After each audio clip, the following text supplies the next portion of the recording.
тақдими ҷомаву тоқии зардӯзӣ, айфони навтарин ва мулоқот бо шахсони баландпоя. истиқболи бо дабдаба як блогери доғистонӣ дар Тоҷикистон бори дигар шеваи даъвату пазироии чунин чеҳраҳоро дар Душанбе доғ кард. Асҳоб Тамаев, блогери чечентабор, ки бо намоишкориҳояш дар шабакаҳои иҷтимоӣ шинохтааст, чанд рӯз дар Тоҷикистон буд ва намоиш медод, ки чӣ гуна ӯро мизбонӣ карданд. мо дар кишварҳои мухталифи иттиҳоди давлатҳои мустақил будем ва шояд зеботарин ва ҷолибтарин кишвар Тоҷикистон аст. Ман муттаҳир шудам. асҳоб Тамаев аввалин нафаре нест, ки дар Тоҷикистон бо чунин шева истиқбол мешавад. суоле, ки дар шабакаҳо баҳсбарангез шуд, ин аст, ки чунин меҳмондориҳои серхарҷу пурташвиш чӣ аҳамияте барои кишвар доранд. ба назари Идае барои ҷалби сайёҳону пешрафти иқтисод муҳиманд. 2 ҳафта пеш ё ки 1 моҳ пешаш як блогери рус аз Дубайи Тоҷикистон меояд ва дар бораи Тоҷикистон бисёр ролик мекунад ва бачаҳои ҳамин блогерҳои мо рафта ӯро пешвоз гирифтанд, ба Ҳисор бурданд, баъд бисёр ҷое бурданд, ки вай ҳамон ҷоро сиёмка карду партофт ва реаксияи обратни дар рӯ ҳамин шуд, ки вай да аудитория зиёд шуду ва вероятно всего як 500-600 нафар рус оиди Душанбе фикрошона, оиди Тоҷикистон фикрошона иваз карданд ва ман фикр мекунам пешвозгирии ба дабдаба ин аз як тараф натиҷаҳои хуби хича дорад, ба мисле ки туризм бисёр мешавад. ба гуфтаи Доди Худо, Тоҷикистон блогери шинохтаи ҷаҳонӣ надорад, ки сайёҳонро ба кишвар бикашанд. Бинобар ин ҷалби хориҷиён барои муаррифии кишвар муҳим аст. мақомотам, ки эҳтимол аз ташаббускорони чунин маъракаҳост, маъмулан сабабро тарғиби имконоти сайёҳӣ мегӯянд. бархе таҳлилгарон назари дигар доранд.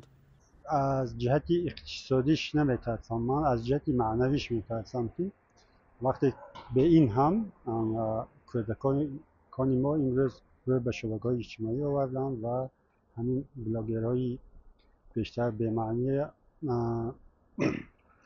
аз блогерҳои бемаънӣ пайравӣ мекунанд, ба онҳо тақлид мекунанд ва ҳамин вақте ки мо блогерҳои хориҷия даъват мекунем, ин бештар мешавад ҳамин падида, ҳамин барнома, яъне онҳое ки ҳамин блогерҳоя ба кишвари мо даъват карданд, як тавҷеҳ доранд, ки мехоҳанд, ки бо ин роҳ ҷалби сайёҳони хориҷиро ба Тоҷикистон зиёд кунанд, ки аслан натиҷа намедиҳад ба назари ман, чун аввал ин ки сайёҳи рус ё ки қазоқ ба Тоҷикистон қариб ки намегӯяд.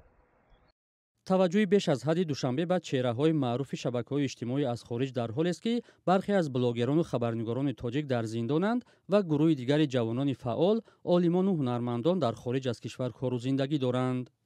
мутахассисони ҷавони мо, ҳатто мутахассисони калонсол, мутахассисони аз замони шӯравӣ бурдаи моро кишварҳои хориҷӣ бо маблағҳои калон истифода мекунанд. мо 100 бор беҳтар аз ин даъвати блогерҳо ҳамон мутахассисони ҷавоне мо ки дар хориҷ омода кардем ба кишвар баргардонем, то барои пешрафту рушди кишвар заминасозӣ кунам, заминагузорӣ кунам. чандин олимони ҷавони мо дар кишварҳои Аврупо, Амрико, дар Чин кор мекунанд бо маошҳои хуб. мо аслан дар суроғашон нестем. бархе аз коршиносони дигар сабаби ин гуна даъватҳоро ба сатҳи тафаккуру завқи ташаббускорони он раб медиҳанд, ки хусусияти намоишкорона дорад. ин ҳам дар ҳолест, ки бархе аз онҳое, ки дар Душанбе дар сатҳи баланд истиқбол мешаванд, дар кишварҳои худ чандон шинохта нестанд. мисли Ҳусейн Ҳасанов, ки дар Русия ба таблиғи қиморбозӣ муттаҳам шуд. ӯро 2 сол пеш ба Тоҷикистон оварданд ва барои ӯ дар бӯстонсарои ҳукуматӣ зиёфат оростанд ва бо чархбол ба тамошои манзараҳои кишвар бурданд. он замон ҳам рафтори ӯ бо як навҷавони тоҷик ва тарсонидани ин кӯдак сабаби баҳси зиёди блогер ва мизбони ӯ шуд.